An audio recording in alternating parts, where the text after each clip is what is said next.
تمام قسم کی تعریف، توصیف، کبریائی و بڑائی، حمد و ثنا اس اللہ رب العالمین کے لیے لائق و زیبا ہے جس پاک ذات نے ہم سبھوں کو پیدا کیا ہے اور پیدا کرنے کے بعد ہماری رہبری اور رہنمائی کے لیے بہت سارے انبیاء کرام علیہم الصلاۃ والسلام کو اس دنیا فانی میں مبعوث فرمایا۔ ان تمام انبیاء کرام علیہم الصلاۃ والسلام پر درود و سلام کا نزول ہو، خصوصاً ہمارے آخری پیغمبر جناب محمد الرسول اللہ صلی اللہ علیہ وسلم کی ذات اقدس پر اللہم صلی علیہ وسلم وبارک علیہ۔ معزز سامعین کرام، بزرگوں، نوجوان ساتھیوں، پردہ نشین خواتین، پیارے بچوں، آپ حضرات کے سامنے سورہ صافات کی چند آیتیں تلاوت کی گئی ہیں۔ انشاءاللہ العزیز انہی نصوص کو مد نظر رکھتے ہوئے حضرت ابراہیم علیہ السلام کی آزمائش کے حوالے سے بیان کرنے کی کوشش کی جائے گی۔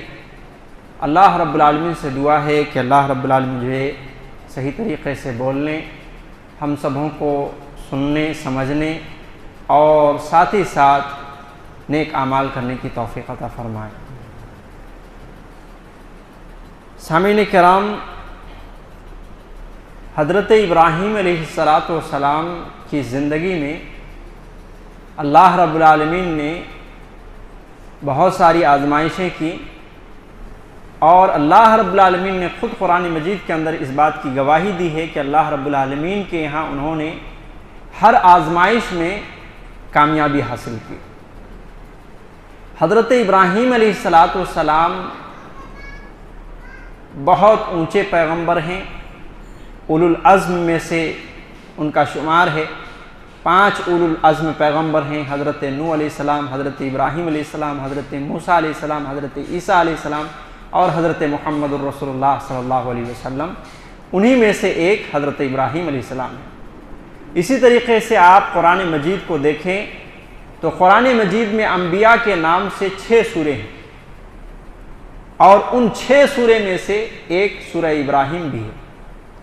6 سورے کون سے ہیں؟ سورہ نوح، سورہ ابراہیم، سورہ ہود، سورہ یونس، سورہ یوسف، سورہ محمد۔ یہ 6 کے 6 سورے انبیاء کے نام سے ہیں۔ انہی میں حضرت ابراہیم علیہ السلام کے نام سے بھی ایک سورہ ہے۔ اسی طریقے سے حضرت ابراہیم علیہ السلام کا تذکرہ قرآن مجید میں اللہ رب العالمین نے ایک جگہ نہیں بلکہ کئی جگہوں پر بیان کیا ہے اور کئی صورتوں میں بیان کیا ہے۔ آپ سورہ انعام پڑھیں، اس میں بھی ان کا تذکرہ ہے۔ سورہ شعراء پڑھیں، اس میں بھی ان کا تذکرہ ہے۔ سورہ انبیاء پڑھیں، اس میں بھی ان کا تذکرہ ہے۔ سورہ صافات پڑھیں، اس میں بھی ان کا تذکرہ ہے۔ سورہ صاد پڑھیں، اس میں بھی ان کا تذکرہ ہے، اور اسی طریقے سے سورہ ابراہیم میں بھی ان کا تذکرہ ہے، اور اسی طریقے سے سورہ مریم میں بھی اللہ رب العالمین نے حضرت ابراہیم علیہ السلام کا تذکرہ فرمایا ہے۔ تو قرآن مجید میں ایک سورے کا نام ایک نبی کے اوپر ہونا، اور ساتھ ہی ساتھ ایک جگہ نہیں بلکہ کئی صورتوں میں ایک شخصیت کا تذکرہ فرمانا، یہ واقعتاً ان کی عظمت کی طرف دلالت کر رہی ہے کہ عظیم الشان پیغمبر میں سے ہیں حضرت ابراہیم علیہ السلام۔ اور یہی وجہ ہے کہ اللہ رب العالمین نے بار بار حضرت ابراہیم علیہ السلام کی زندگی کو دہرایا ہے، اور حضرت ابراہیم علیہ السلام کی زندگی میں ہمارے لیے کیا نمونے ہیں، کیا درس ہیں، انشاءاللہ العزیز آئے گی وہ ساری باتیں۔ لیکن ہم چونکہ حضرت ابراہیم علیہ السلام کی آزمائش کے حوالے سے سب سے پہلے ذکر کریں گے، ساتھ ہی ساتھ انہوں نے ان آزمائشوں میں کس طریقے سے کامیابی حاصل کی، اور وقت رہا تو انشاءاللہ حضرت ابراہیم علیہ السلام کی زندگی میں کیا ہمارے لیے سبق ہیں، اس حوالے سے بھی بات چلے گی۔ معزز سامعین کرام، یہ بات سب سے پہلے آپ ذہن میں رکھیں کہ اللہ رب العالمین ہر بندے کو آزماتا ہے۔ کسی کو خوشی پہنچا کر کے آزماتا ہے، اور کسی کو غم پہنچا کر کے آزماتا ہے۔ ہر انسان آزمائش میں ہے، بلکہ یہ دنیا ہی دارالامتحان ہے۔ کوئی بھی امتحان سے باہر نہیں ہے، کچھ بھی کر رہا ہے، کسی بھی سچویشن میں ہے، خوشی کے ایام میں ہے غمی کے ایام میں ہیں، حالات اچھے چل رہے ہیں، حالات برے چل رہے ہیں، ہر حالت میں وہ امتحان دے رہا ہے، ایگزام پیپر لکھ رہا ہے، سمجھ لیجیے۔ اللہ رب العالمین نے قرآن مجید کے اندر سورہ انبیاء کی آیت نمبر 35 میں یہ فرمایا وَنَبْلُوكُمْ بِالشَّرِّ وَالْخَيْرِ فِتْنَةً، کہ ہم تمہیں آزمائیں گے خیر کے ذریعے سے اور شر کے ذریعے سے، وَإِلَيْنَا تُرْجَعُونَ، اور تم سب کو میرے ہی طرف لوٹ کر کے آنا ہے۔ اور آزمائش بھی انسان کے عقیدے اور دین کے اعتبار سے ہوتا ہے۔ آدمی دین کے اوپر جتنا مضبوط ہوتا ہے اسی قدر ان کی آزمائش ہوتی ہے۔ سنن ترمذی کی روایت ہے، حسن درجے کی روایت ہے، سعد بن ابی وقاص رضی اللہ عنہ حدیث کے راوی ہی کہتے ہیں قلت یا رسول اللہ ای الناس اشد بلا، اے اللہ کے رسول، لوگوں میں سب سے زیادہ مصیبتیں، لوگوں میں سب سے زیادہ امتحان کن لوگوں کا ہوتا ہے؟ اللہ کے نبی صلی اللہ علیہ وسلم نے کہا تھا الانبیاء، نبیوں کا ہوتا ہے۔ ثم الامثل فالامثل، اس کے بعد کے درجے جو لوگ رکھتے ہیں اس کے اوپر آزمائش ہوتی ہے، اور پھر اس کے بعد کے جو درجے رکھتے ہیں اسی طریقے سے، یعنی آدمی کا دین جس قدر مضبوط ہوتا ہے اسی قدر اللہ رب العالمین انسان کو آزماتا ہے۔ محترم سامعین، حضرت ابراہیم علیہ السلام ایک ایسے معاشرے میں آنکھ کھولتے ہیں، ان کی پیدائش ایسے معاشرے میں ہوتی ہے جہاں بت پرستی تھی، چاروں طرف بت پرستی ہے، یہاں تک کہ ان کے جو ابا ہیں وہ بھی بت پرستی میں مبتلا ہیں، اور ساتھ ہی ساتھ وہ خود مورتیاں بناتے ہیں اور ساتھ ہی ساتھ بیچتے ہیں۔ حضرت ابراہیم علیہ السلام کا ایسے معاشرے میں پیدا ہونا ہی ایک بڑی آزمائش ہے۔ حضرت ابراہیم علیہ السلام پیدا ہوئے، پھر جو ہے عقل و شعور کو پہنچے، ان کو معلوم ہوا کہ یہ بت پرستی اچھی چیز نہیں ہے، یہ کیسے یہ لوگ اس کو خدا بنائے بیٹھے ہیں کہ نہ یہ جو ہے کھاتے ہیں، نہ پیتے ہیں، نہ کسی کی بات کا جواب دیتے ہیں، نہ وہ خود سنتے ہیں، نہ بولتے ہیں، تو اس طرح کی حالات ان کی خود کی ہے، تو ایسی صورت میں وہ ہمارے معبود کیسے بن سکتے ہیں؟ یہ ذہن میں حضرت ابراہیم علیہ السلام کے آئے، اور اللہ رب العالمین نے جب پیغمبر حضرت ابراہیم علیہ السلام کو بنایا تو ایسی صورت میں سب سے پہلے توحید کی دعوت کو اپنے گھر سے آغاز کیا۔ اللہ رب العالمین نے قرآن مجید میں مختلف جگہوں میں مختلف طریقے سے اس چیز کو بیان کیا ہے، تو حضرت ابراہیم علیہ السلام نے کہا اذ قال لأبیہ یا ابت لما تعبد ما لا يسمع ولا يبصر ولا یغنی عنک شیئا۔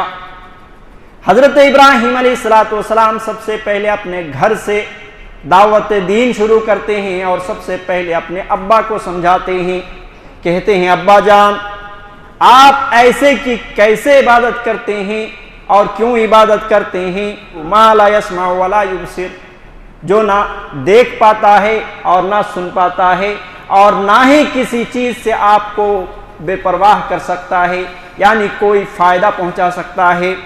یا ابتی لا تعبد الشیطان، اے میرے ابا جان آپ شیطان کی عبادت نہ کیجئے، کیونکہ شیطان اللہ رب العالمین کا نافرمان ہے۔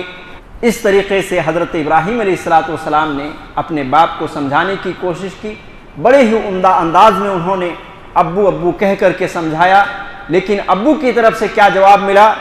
قال اراغب انت عن آلہتی یا ابراہیم، اے ابراہیم کیا تو ہمارے معبودوں کے ساتھ سرکشی کر رہا ہے، ہمارے معبودوں کے ساتھ برا سلوک کر رہا ہے، برا بھلا کہہ رہا ہے؟ لئن لم تنتہی لارجمنکم، اور اگر تو اس چیز سے باز نہ آیا تو میں تمہیں سنسار کر دوں گا، میں تمہیں رجم کر دوں گا، قتل کر دوں گا۔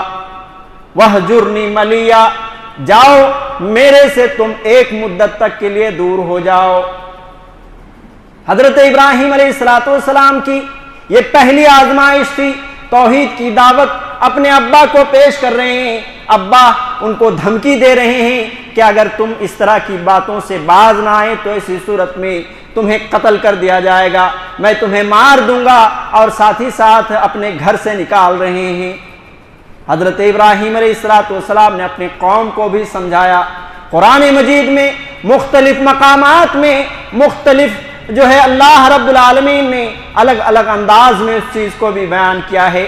قوموں کو بھی اللہ رب العالمین کی دعوت دی اور سمجھایا کہ اے میری قوم، اللہ کی عبادت کرو، اللہ کے علاوہ کسی اور کی عبادت نہ کرو، اور یہ تم کس طرح سے تم اس کی عبادت کرتے ہو جو نہ سن پاتا ہے، نہ دیکھ پاتا ہے، نہ تم جو چیز اس کے اوپر چڑھاتے ہو وہ چیز کھانے کی طاقت ہے، حتیٰ کہ مکھی بھی کھانے پینے کی چیز میں بیٹھ جائے تو اس کو بھی ہٹانے کی طاقت نہیں رکھتا، پھر وہ تمہارے معبود کیسے ہو سکتا ہے؟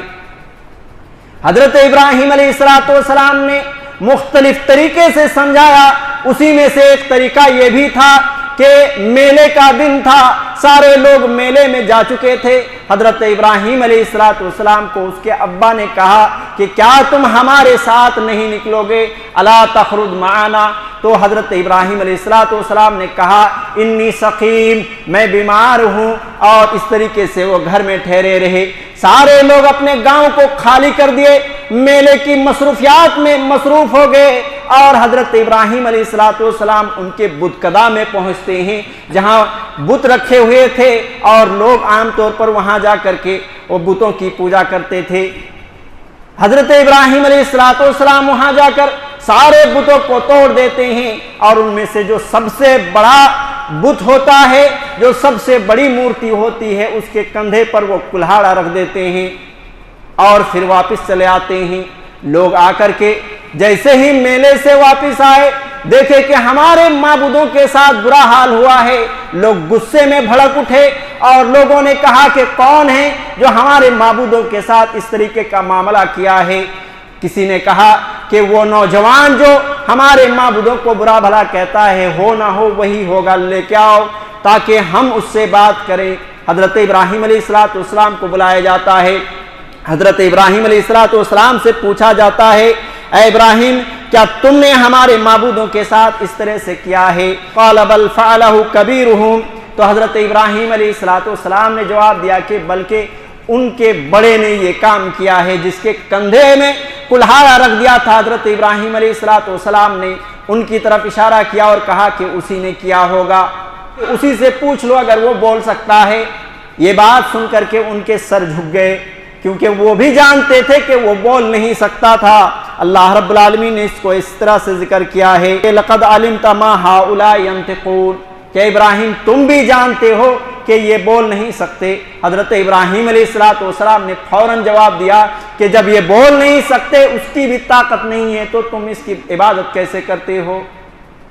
بہرحال یہ جب معاملہ ہوا تو اسی صورت میں ان لوگوں نے مشورہ کیا اور حضرت ابراہیم علیہ السلام کو جلا کر کے مار ڈالنے کی سزا سنائی، اور اس طریقے سے لوگوں نے لکڑیاں اکٹھا کی، لکڑیاں جلائی گئی۔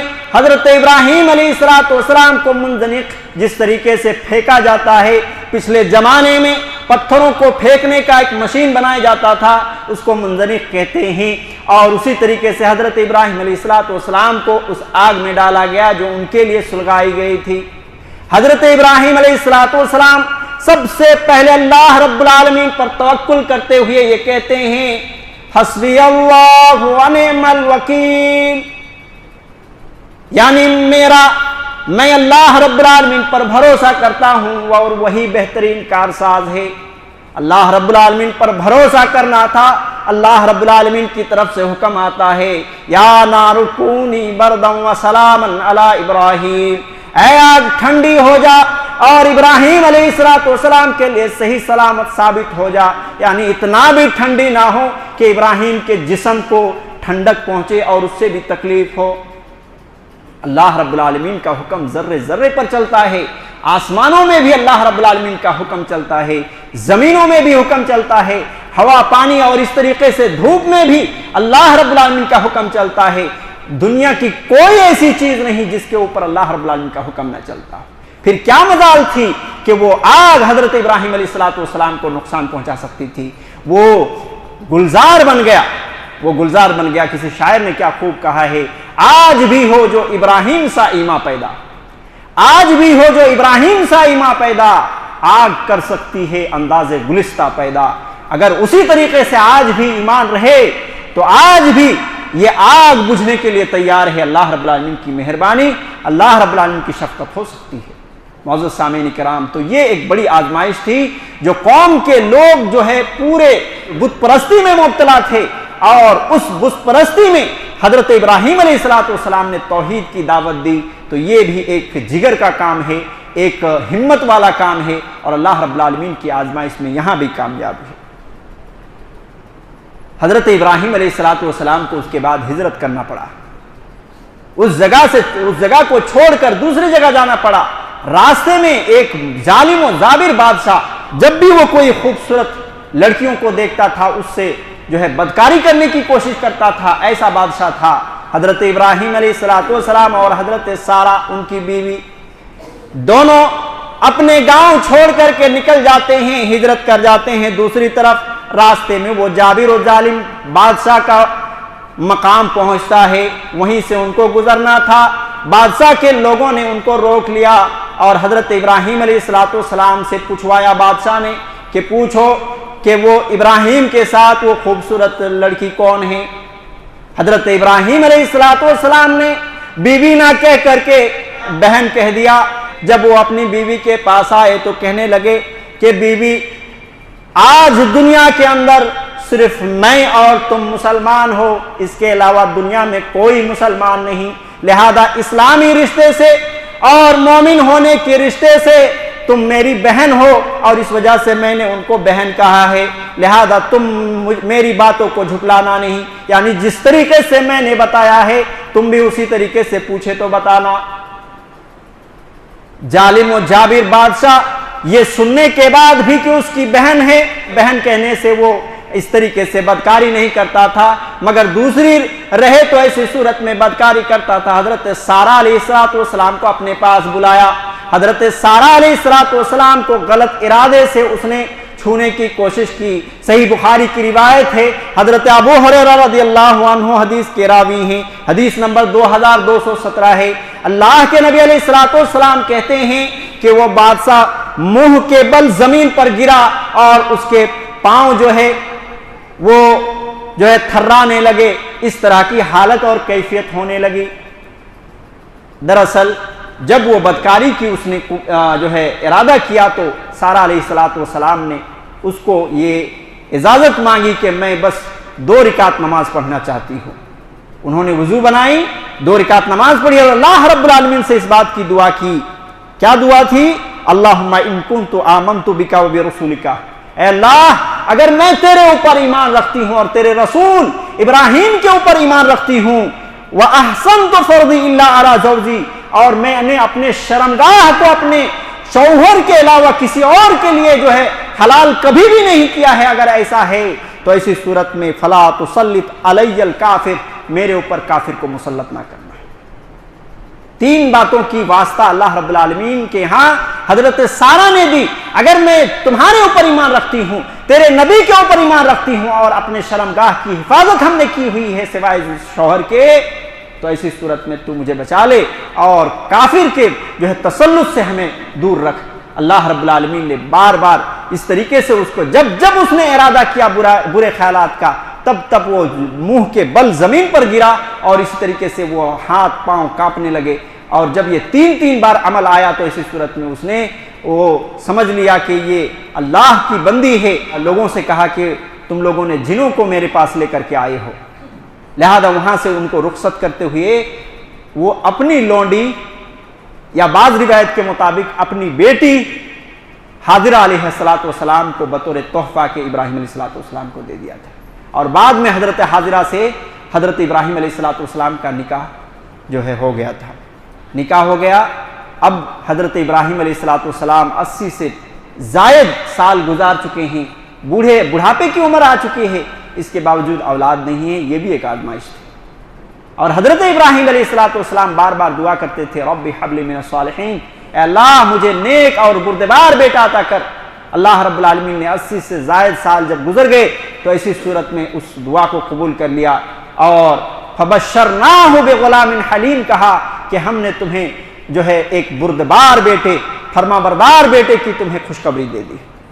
اب بیٹا جب آ گیا تو بیٹے کے ذریعے سے اللہ رب العالمین نے کئی آزمائشیں کی، حضرت ابراہیم علیہ السلام کو۔ اس میں سب سے پہلا آزمائش بیٹے کے آنے کے بعد یہ ہوا کہ تم اپنے بیٹے اسماعیل اور اپنی بیوی حضرت حاجرہ علیہ السلام کو تم مکے کے وادی میں چھوڑ کر کے آؤ۔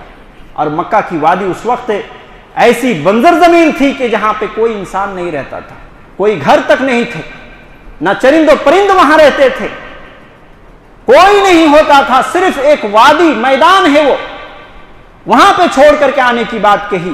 معزز سامعین، اپنے دل میں تھوڑی سی اس بات کو گہرائی سے سمجھیں اور سوچیں، ذرا اپنے دل پہ ہاتھ رکھ کر کے سوچیں کہ اگر کسی شخص کو 80 سال کے بعد ایک بیٹا پیدا ہوتا ہے تو وہ کیا محبت ہوگی اس بیٹے کے ساتھ۔ ایک ہی بیٹا ہے اور وہ بھی ابھی کیا کرنا ہے کہ بیوی اور بچوں کو چھوڑ کر کے آؤ۔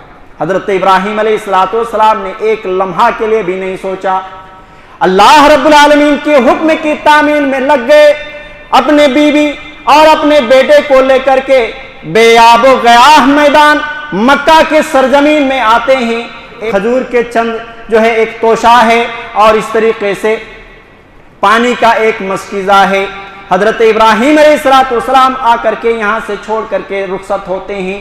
صحیح بخاری کی روایت ہے، اللہ کے نبی علیہ السلام اس واقعے کو بیان کرتے ہیں کہ ابراہیم علیہ السلام جب ان کو چھوڑ کر کے واپس آ رہے ہیں تو حاجرہ علیہ السلام بھی پیچھے پیچھے ان کے آ رہی ہیں، کہہ رہی ہیں کہ ہمیں ایسی جگہ کیسے چھوڑ رہے ہیں جہاں پہ کوئی نہ انسان بستا ہے اور نہ چرند پرند بستے ہیں، ایسی جگہ آپ چھوڑ رہے ہیں۔ حضرت ابراہیم علیہ السلام خاموش آتے جا رہے ہیں، واپس لوٹتے جا رہے ہیں، حتیٰ کہ ایک مقام میں حضرت ابراہیم علیہ السلام رکے اور وہاں حضرت حاجرہ علیہ السلام کا سوال کا جو ہے انداز بدل گیا، کہنے لگی کیا یہ اللہ رب العالمین کا حکم ہے؟ حضرت ابراہیم علیہ السلام نے کہا ہاں یہ اللہ رب العالمین کا حکم ہے۔ حضرت حاجرہ علیہ السلام خوش ہو گئی اور کہنے لگی اذا لا یضیعنا، تب تو اللہ رب العالمین ہمیں برباد نہیں کر سکتا۔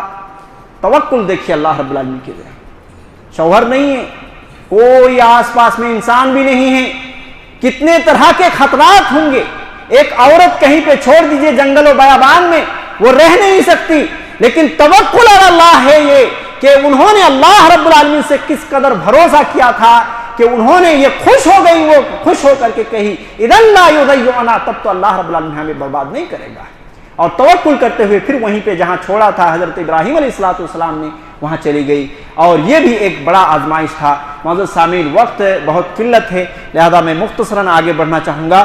تو پھر اس طریقے سے جب بچہ حضرت اسماعیل علیہ السلام چلنے پھرنے ایک 8-9 سال کی عمر قریب ہوا ہوگا، اس وقت اللہ رب العالمین نے اب تک کے آزمائشوں میں سب سے بڑا آزمائش یہ کیا کہ حضرت ابراہیم علیہ السلام نے خواب میں دیکھا کہ اپنے بیٹے کو ذبح کر رہے ہیں۔ اور حضرت ابراہیم علیہ السلام پیارے پیغمبر تھے اور نبیوں کے خواب سچے ہوتے ہیں، اور سچے ہی نہیں بلکہ اللہ کی طرف سے وحی ہوتی ہے، وہ اللہ کی طرف سے وحی ہوتی ہے۔ حضرت ابراہیم علیہ السلام خواب میں دیکھتے ہیں، جیسے ہی خواب میں دیکھتے ہیں یہ اب تک کا میرے خیال سے بڑا آزمائش ہوتا ہے، اور دیکھنے کے بعد وہ اس کام کو کر گزرنے کا حوصلہ دیکھے اللہ نے حکم دیا ہے۔ پھر تو کوئی ایک آدمی یہ سوچ سکتا ہے کہ خواب میں دیکھے ہیں، ہو سکتا ہے وہ خواب جھوٹا ہو سکتا ہے شیطان کی طرف سے ہو، لیکن حضرت ابراہیم علیہ السلام نے جیسے ہی خواب میں دیکھا ایک لمحہ کے لیے بھی نہیں سوچا، اور اپنے بیٹے جہاں حاجرہ اور اسماعیل علیہ السلام کو چھوڑ کر کے آئے تھے وہاں پہنچتے ہیں، اور حضرت حاجرہ علیہ السلام کو اس کو تیار کرنے کے لیے کہتے ہیں۔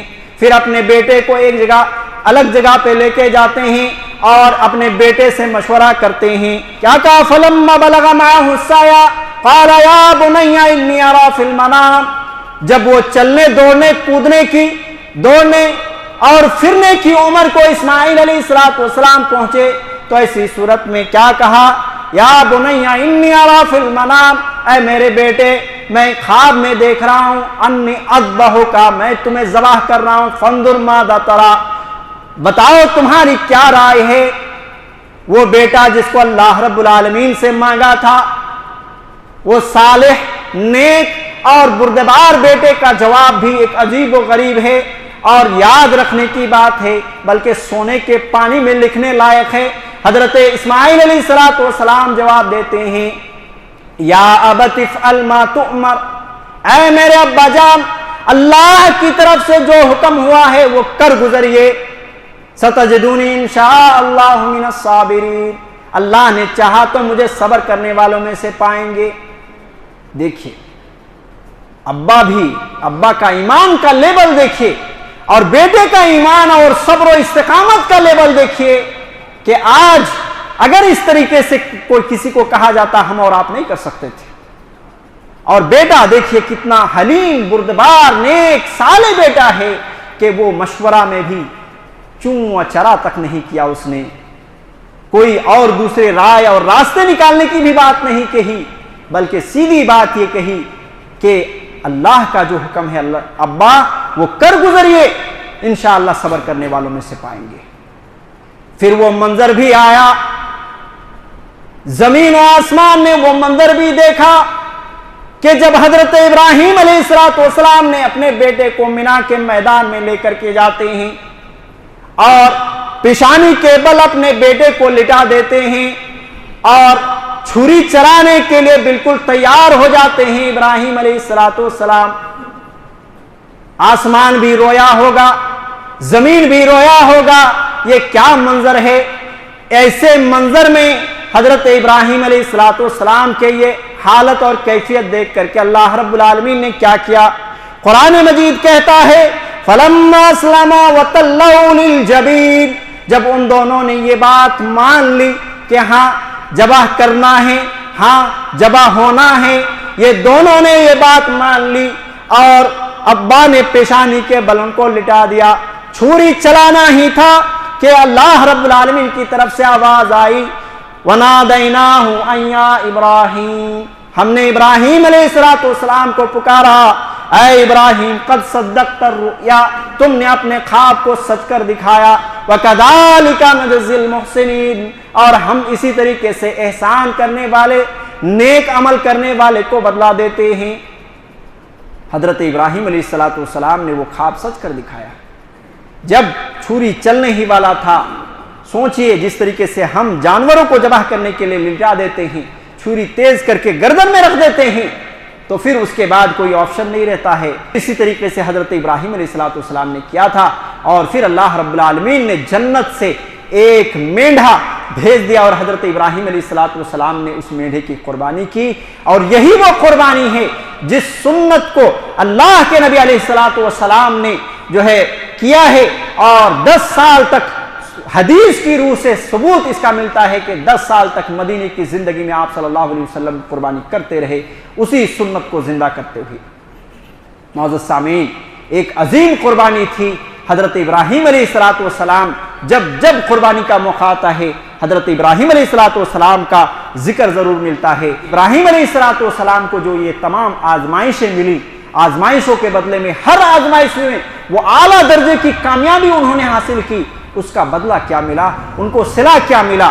آئیے اللہ رب العالمین نے سورہ بقرہ کی آیت نمبر 124 20/4 میں اللہ رب العالمین نے فرمایا انی جاعلک للناس اماما، اے ابراہیم ہم نے تمہیں پوری دنیا کے انسانوں کے لیے امام بنا دیا۔ یہ اعزاز ہے ابراہیم علیہ السلام کو پوری دنیا کے لیے امام۔ اسی طریقے سے سورہ بقرہ کی آیت نمبر 125 میں اللہ رب العالمین نے فرمایا وَاتَّخَذُوا مِن مَّقَامِ إِبْرَاهِيمَ مُصَلًّى، کہ لوگو ابراہیم کے مقام کو نماز پڑھنے کی جگہ بنا دو۔ یہ وہ جگہ ہے جہاں پر حضرت ابراہیم علیہ السلام کھڑے ہو کر کے بیت اللہ کی تعمیر کر رہے تھے، اور آج بھی جب آدمی حج کرنے کے لیے جاتا ہے یا عمرہ کرنے کے لیے جاتا ہے، وہاں 2 رکعت نماز ضرور پڑھتا ہے مقام ابراہیم میں۔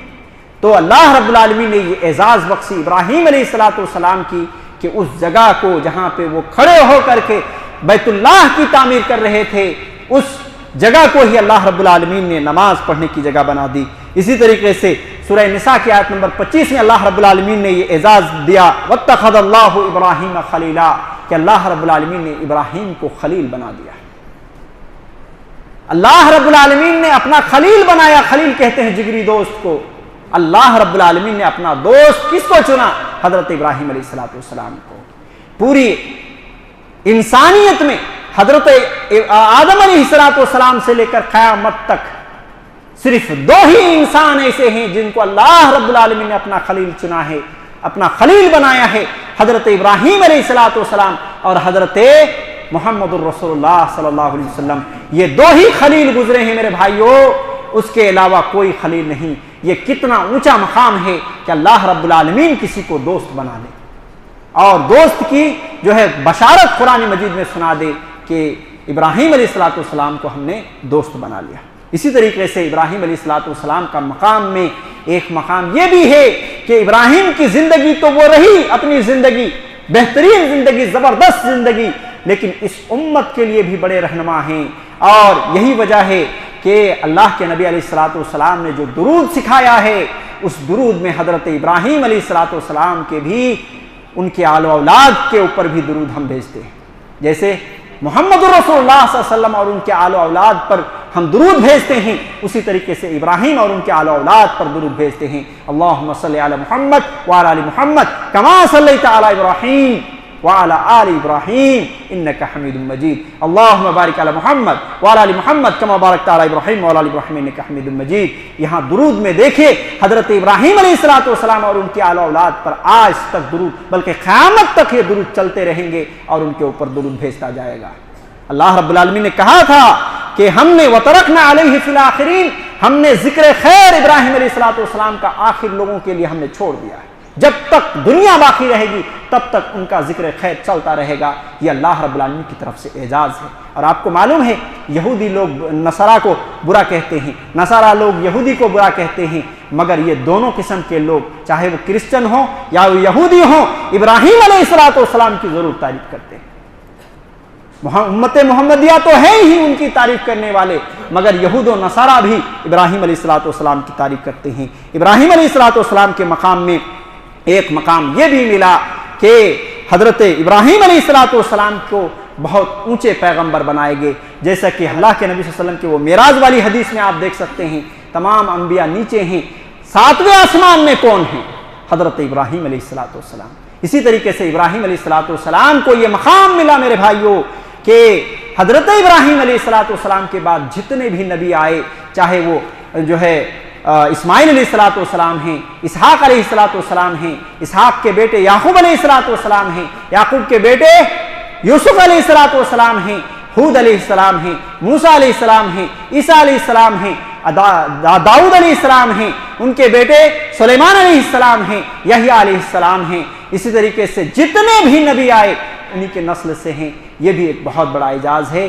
تو واقعتاً ابراہیم علیہ السلام نے جس طریقے سے امتحانات کو پاس کیے ہیں، اسی طرح اللہ رب العالمین نے ان کا اعزاز بخشا ہے، انہیں اسی طریقے سے ان کی شان اور اس کی عظمت کو اللہ رب العالمین نے بڑھایا ہے۔ لہذا ضرورت اس بات کی ہے کہ آج ہمیں موقع ملا ہے، ہم تمام مسلمان اسی سنت کو زندہ کریں اور قربانی کے ضرور کریں، اور اس سنت کو کے اوپر عمل کرتے ہوئے جو کچھ نیکیاں ہیں اللہ رب العالمین ہم سب کو اپنے دامنوں میں سمیٹے کہ اللہ رب العالمین توفیق دے، ہم سب کو ایک اور نیک بنائے۔ آمین۔ صلی اللہ علیہ محمد وعلی آلہ وصحبہ اجمعین ومن تبعهم بإحسان۔